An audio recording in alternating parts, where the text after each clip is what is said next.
Hey, Growth Point Global family, I cannot believe that we are nearing the ending of 2025. Can you believe it? I can't. It seems like January just started yesterday. But before we go into today's message, I want to take this opportunity to thank you. Thank you for helping us reach over 1,000 subscribers. Those numbers might not mean anything to you as it relates to algorithms, but every number is a name.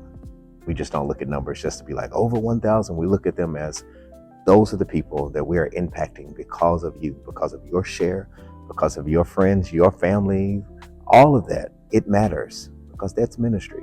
And I want to thank you for helping us to reach people beyond our walls and beyond our state, beyond our city. You're helping us do that. And I thank you so much for your support, not just in that, but even financially.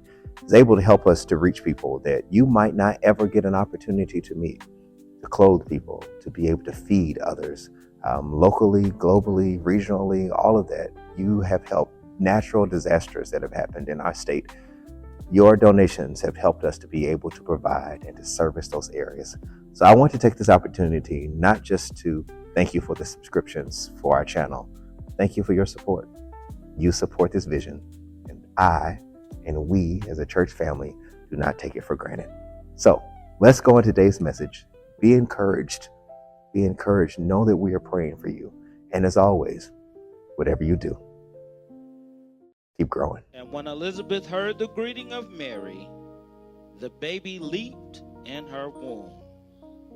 And Elizabeth was filled with the Holy Spirit. And she exclaimed with a loud cry, "Blessed are you among women, and blessed is the fruit of your womb. And why is this granted to me, that the mother of my Lord should come to me? For behold, when the sound of your greeting came to my ears, the baby in my womb leaped for joy." You may be seated at this time. Just a little brief history on the story. If you go up and starting in the beginning, there's a priest named Zechariah, and he was on his job, and he was called, when I mean on his job, his duties as a priest, he was called into the temple to do what he was ordered to do for the people.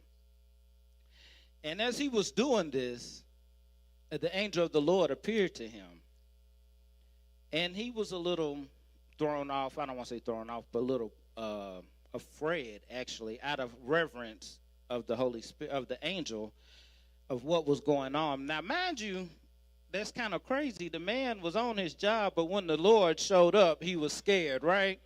But anyhow, so this angel of the Lord showed up and it gave him a message that his wife, they were going to bear a son. And they were old. And technically, they were, we don't know exactly how old, but we will say they were out of childbearing age. I believe they may have actually been a little above what medically now they call geriatric pregnancy stage. I think they might even be past that. And that's like 35. Am I right, women? Like 35 and up, something like that. No, it's decreased. They've slowly brought it down. Well, I don't know. But anyhow, so going on with the story.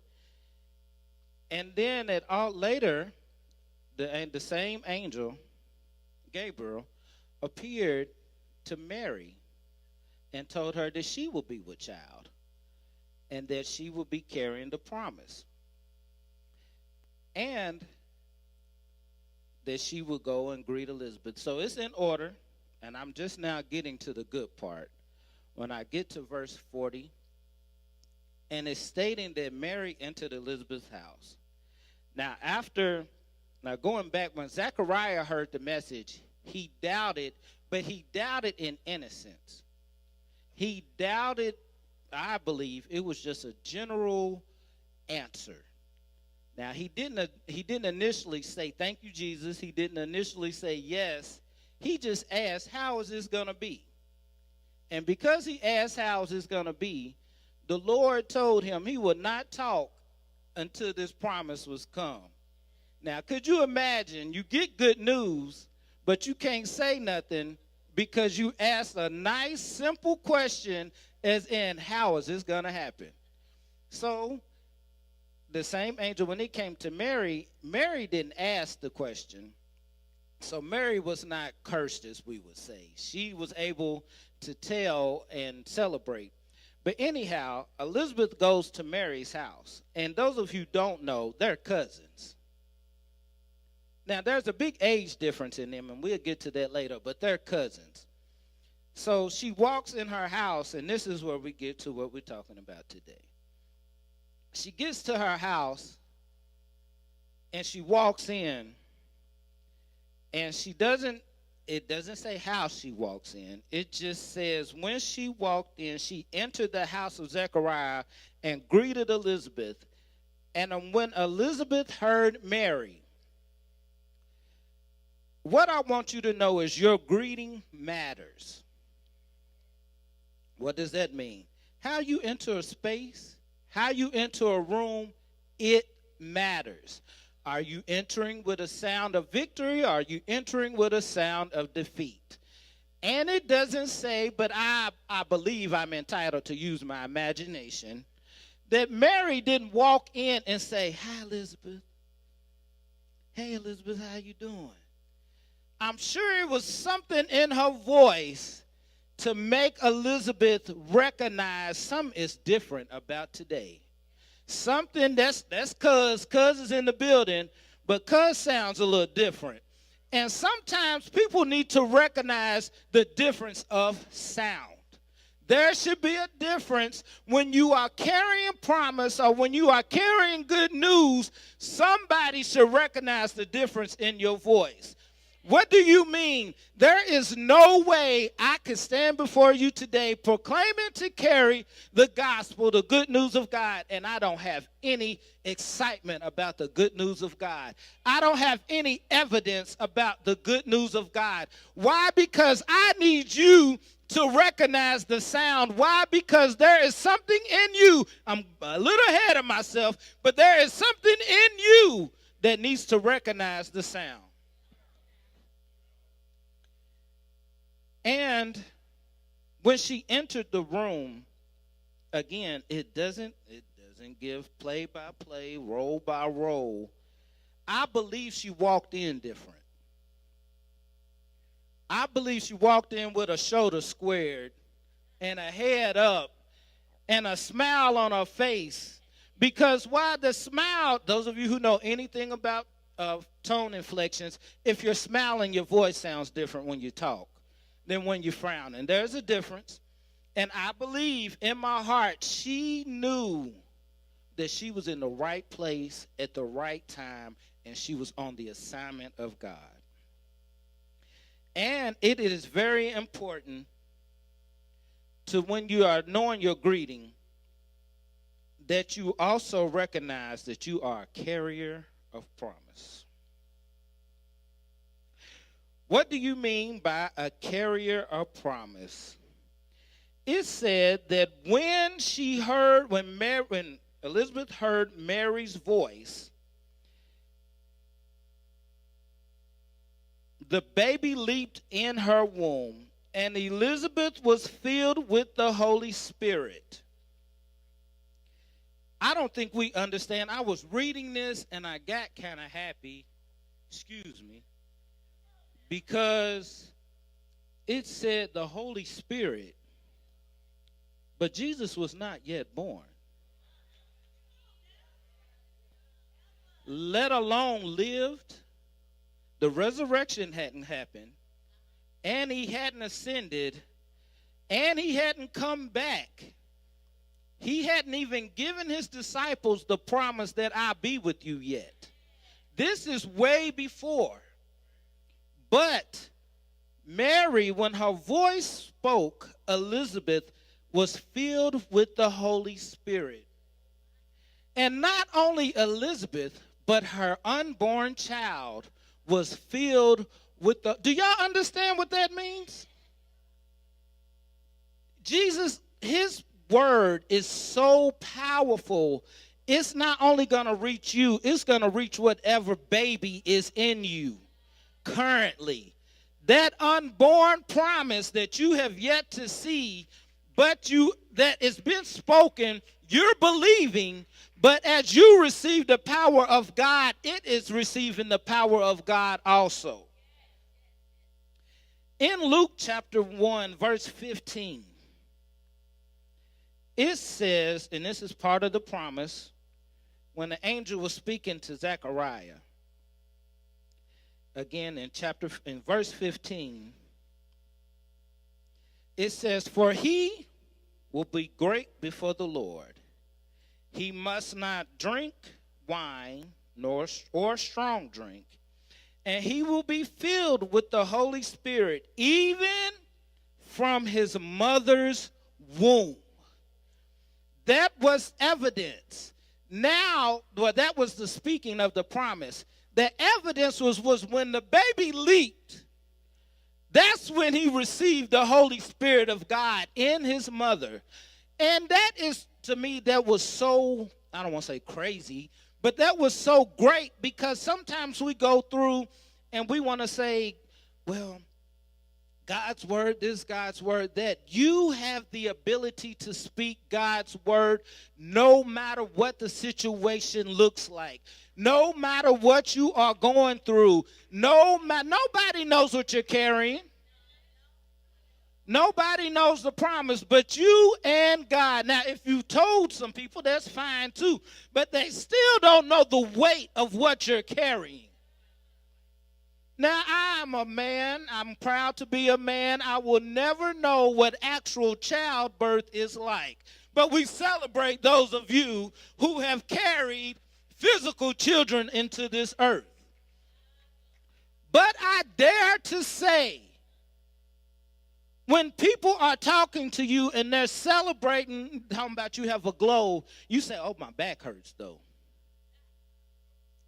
They say, you got a glow. Oh, but I really wish this baby would come on out. Oh, we're happy for you. Oh, I can't sleep at night. Oh, you are saying all the things that you're going through, but we don't know that. All we know is that you have a promise, and we're here to celebrate your promise.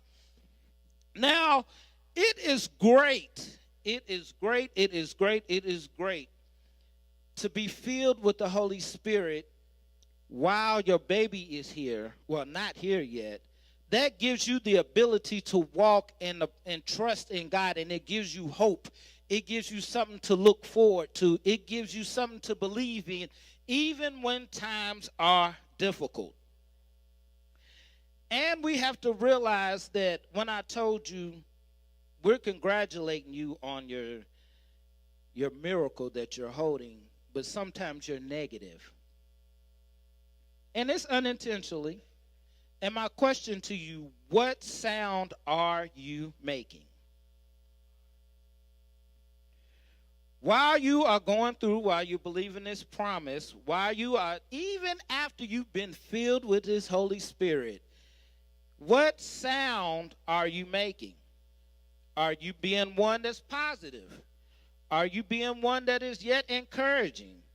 Are you being one that is giving someone else hope that they can carry a promise? Or are you making me doubt, do I want that promise? Are you making me really want to be one of the special ones in God? Are you making me really want to be one that's going to birth something in God? What am I saying? Because sometimes we complain too much. Sometimes we complain too much.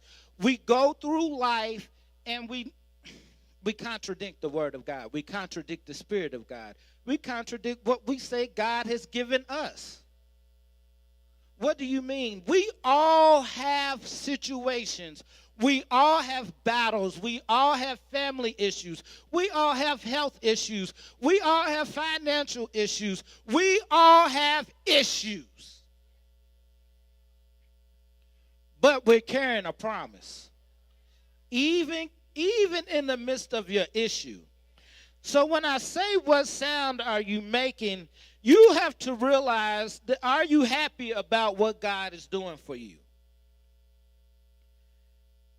And it goes on to say, and when she was filled with the Holy Spirit, she exclaimed with a loud cry, "Blessed are you among women, and blessed is the fruit of your womb." Do you understand that Elizabeth was able to speak life into Mary when she was filled with the Holy Spirit? Because she was happy about what God was doing for her. Now, mind you, Mary didn't need Elizabeth to confirm anything because she had already received the promise. But how much better is it when you are amongst your brothers, your sisters, your family, and they're able to confirm what the Lord has said in you?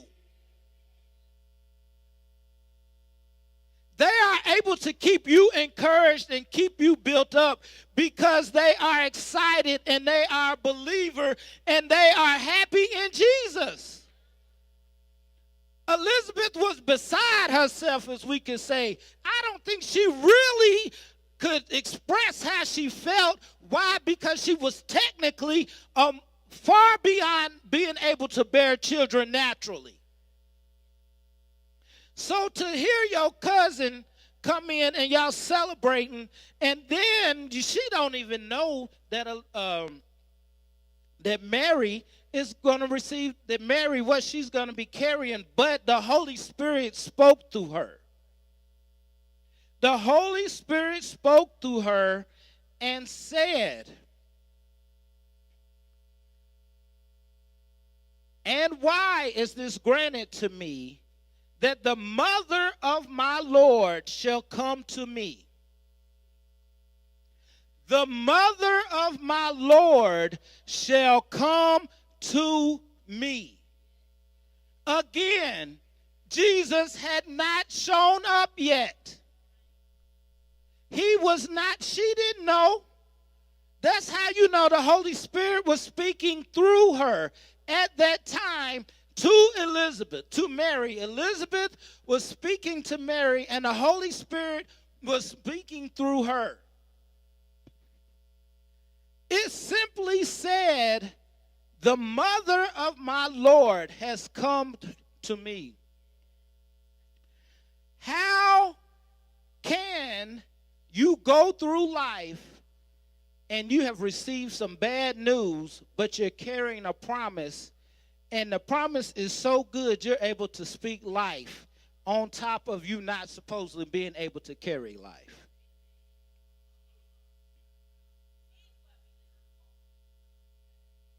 The promise was, she was so happy and so excited that I believe she could have ran. I believe she could have became a disciple. I believe she could have, ain't nothing you could have told her that would get her defeated. How many times has God moved in our lives and then we walk around defeated after we have attested and seen his power? How insulted would you be if you paid somebody's bills? You know, I'm just going to use that as an example. You paid somebody's bills and they didn't have any source of income, and then they turned around and slapped you in your face and started complaining. All the time. We do it all the time. But I'm telling you, find yourself faithful in God. You can repent to God. It's okay. Well, I do it all the time. And I have to. Because sometimes we get complacent in our place of want. All we do is, oh, Lord, I want, Lord, I need, Lord, I want. What about what he has done? What about what he is currently doing in the midst of your want? What about what he is currently doing even while you feel like you're in need? It's a blessing because I got to be breathing to feel like I'm in need. I got to be able to put clothes on my back to feel like I'm in need or I have a want. If I have a desire to say I'm hungry, that means I've been eating.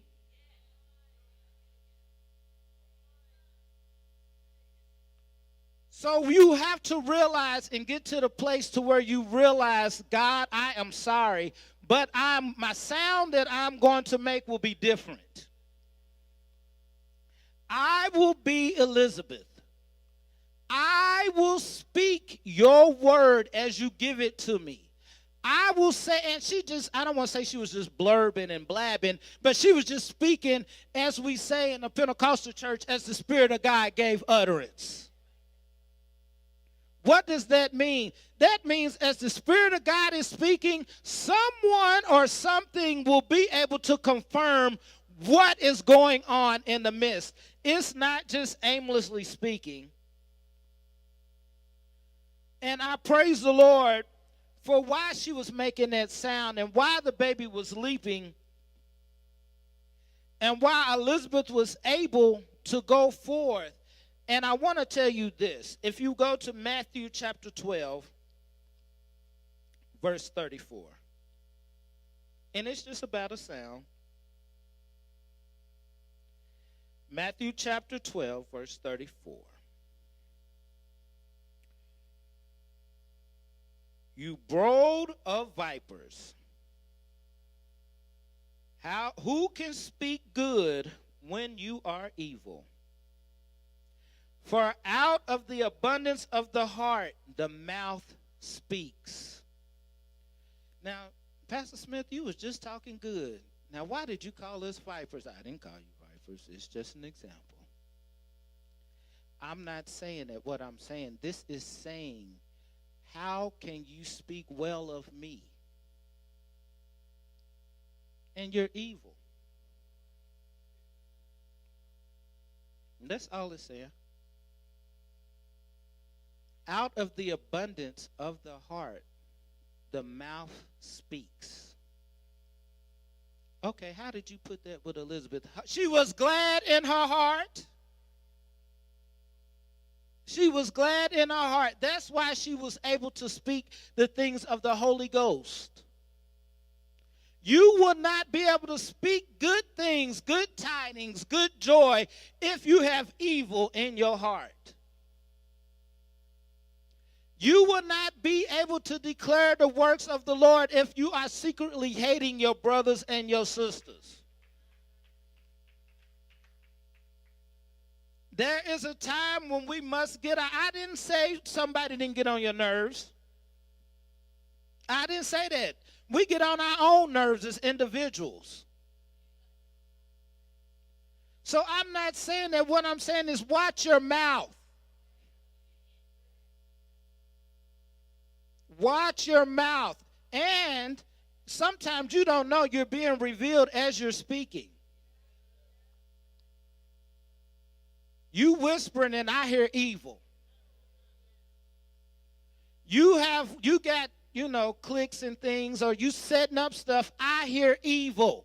Evil is being revealed in your heart. You think you're fooling the people of God, but you're not. You're setting yourself up. And I'm just here to tell you, if you got something bad in your heart, it's not too late. It's take it before the Lord. Ask him to help you. Ask him to help whatever it is. If it's an individual, if it's a thing, if it's a time and space, ask him to help you. There is nothing wrong with that. And I didn't detour. I just needed you to know that there are times when you have to realize what you're saying is not lining up. What you're speaking is not lining up with the promise that you are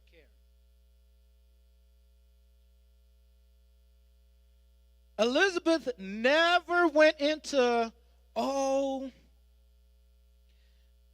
doctor said, or, the people have talked about me. I'm not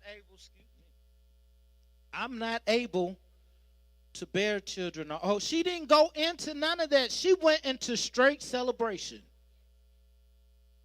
She went into thank you, and I'm not worthy. I don't even know what I've done to be able to speak to one who is going to be carrying the promise of the Lord.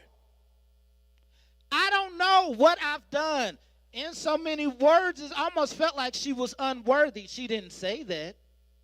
She just said, I don't know what I've done to be able to partake and celebrate in this. And after you've realized the sound that you're making, after you've realized what's going on and that you're a carrier of the promise, and you've gone through all the things and you've celebrated and you've even checked yourself and done a self-check to make sure that I'm not speaking evil and I don't have evil in my heart, know that then it's time to declare the promise of the Lord. It is time to declare the promise of the Lord. And Elizabeth said, for behold, when the sound of greeting came to my ears, the baby in my womb leaped for joy. What has happened? What have you heard that made your baby leap for joy? Who have you been around that has made your baby leap for joy? Sometimes we have to check our surroundings because somebody you're around, you're not leaping. You're not leaping. When they enter the room, there's no joy. There's no joy. And better yet, sometimes you even cringe. So why are you still around them? I don't care about their call. I don't care about their position. I don't care about their title. And let's take it out of church. I don't care about their job. I don't care about their place of influence. And some of you don't know me. If Pastor was here, he could tell me I have it really bad. I don't care. I don't. Now, I'm a believer that if I'm supposed to be with you or meet you, God's going to happen. It's going to do it. I'm not saying I'm just naturally not a person that's going to walk in like, hey, nice to, I'm nice, I'm cordial, but I don't trust real quick. I don't care what I don't care. I remember one time I went to meet at this time, he was very prominent. And I was attached to a guy who was under him, and he was one of his, he was a preacher. And this guy was a national television. He was located in California. So he was coming to Indianapolis, so we went to go meet him. I felt I was going to see the president. As many checkpoints that I had to go through at this building to get to this man who was carrying the promise, the word of God. I tell you now, I know it was 5 checkpoints. And at each checkpoint, there was strong security, and I had to get through, but because of who I was with, I was able to go through. And because I didn't know the man, outside of seeing him on TV and listening to him, when I met him, I said, bless you. That is all I had to say. I didn't have no questions. I was just happy to be in the room. And he looked at me like, oh, well, God bless you, man of God. I said, well, all right, I'm ready to go.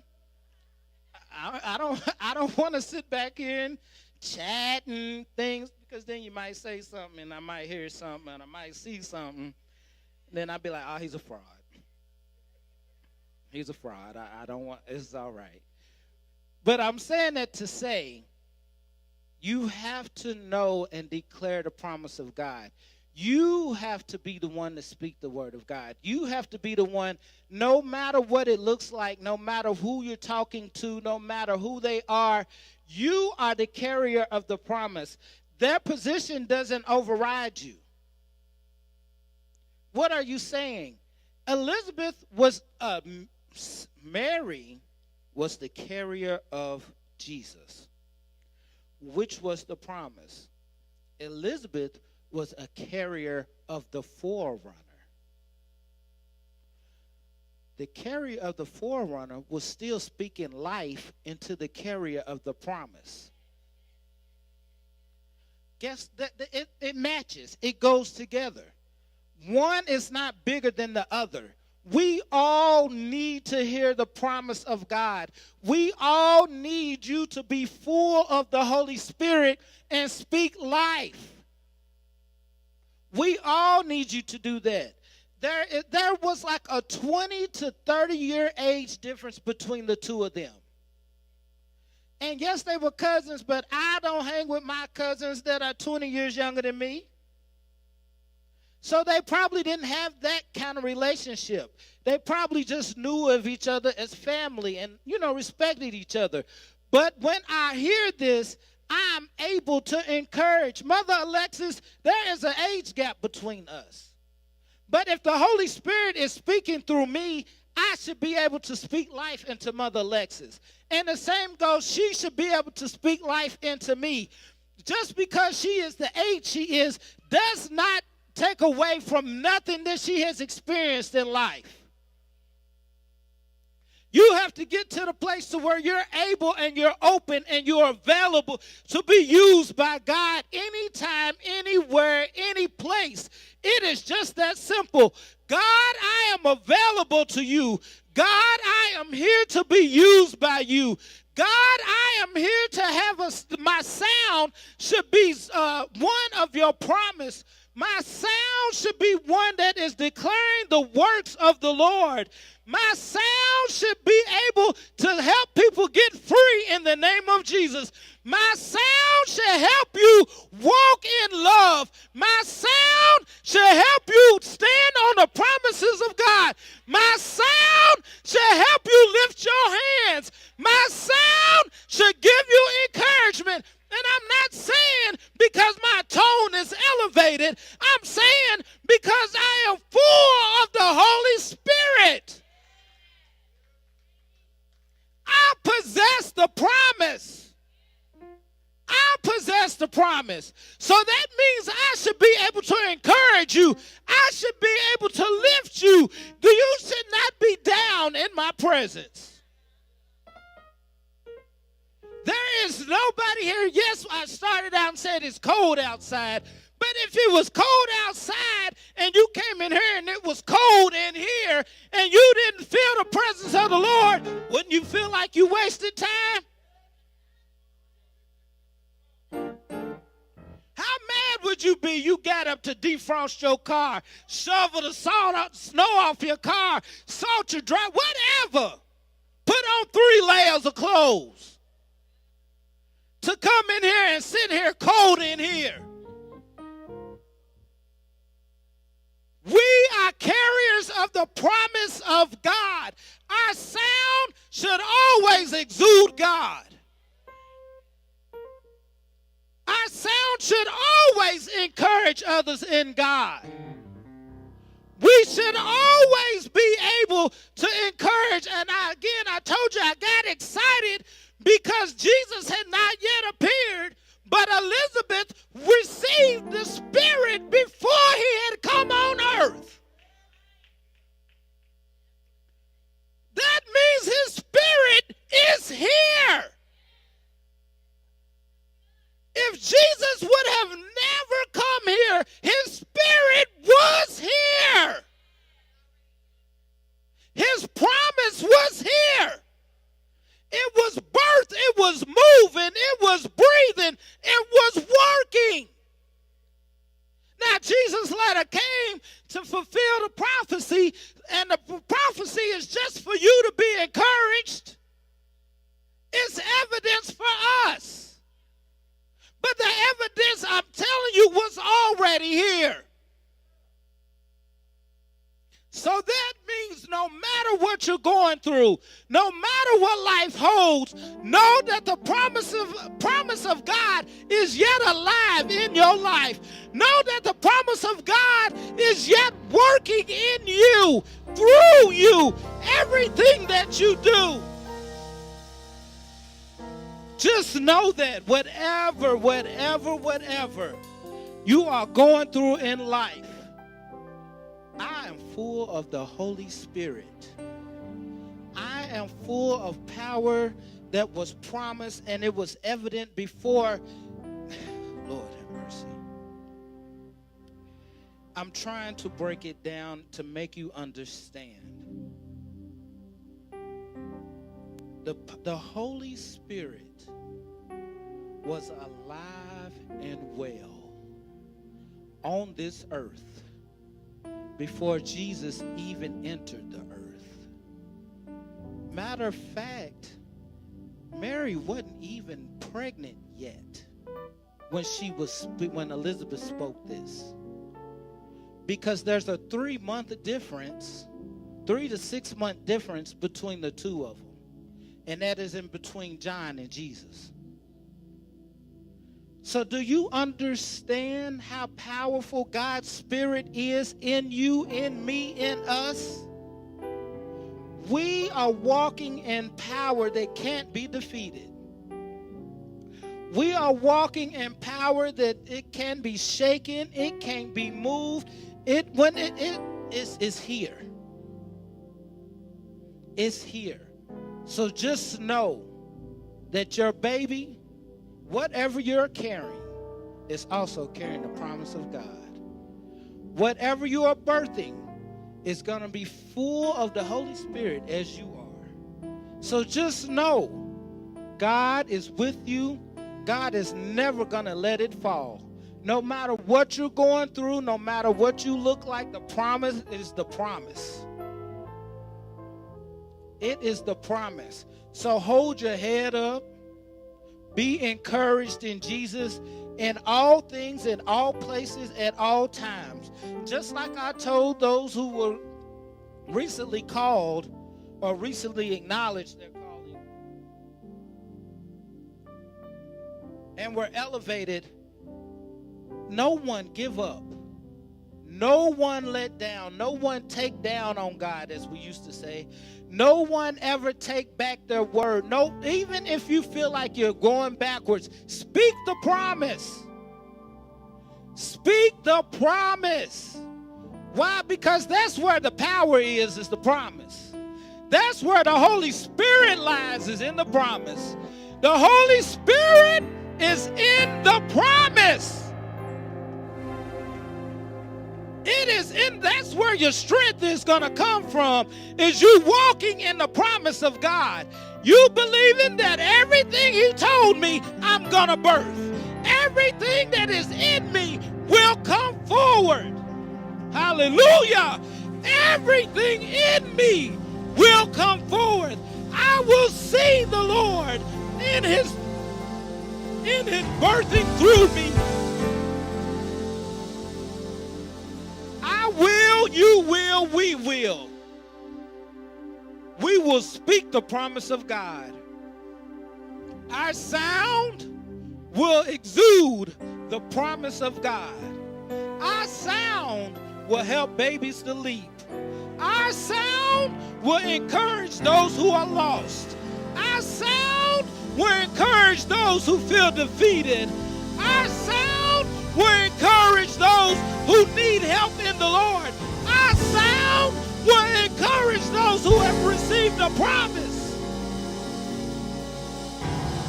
We will forever and always declare the works of the Lord and have his sound in us. I thank you. I thank you for your sound. I thank you for victory in Jesus. I thank you for everything that you have done for us. God, you are great. You are wonderful. You are mighty. You're so wise. You are so wise. You're so wise, you keep us puzzled. You keep us wondering. You keep us thinking. You keep us on our toes. God, you keep us encouraged in so many ways. And why? Because that is your Holy Spirit. And we thank you so much for being partakers of your Holy Spirit. We thank you so much for being deliverers of your word and your promise. We thank you so much for choosing us to be bearers of the promise. We never want to take you for granted. God, we bless you. God, we lift you and we magnify you. And as you are birthing your promise and as it is being birthed through us, God, we will continue to magnify you. And we will continue to lift you. And we will always declare the works of the Lord. And we will keep a sound of promise always at all times. Come on and magnify the Lord with me, everyone in the building.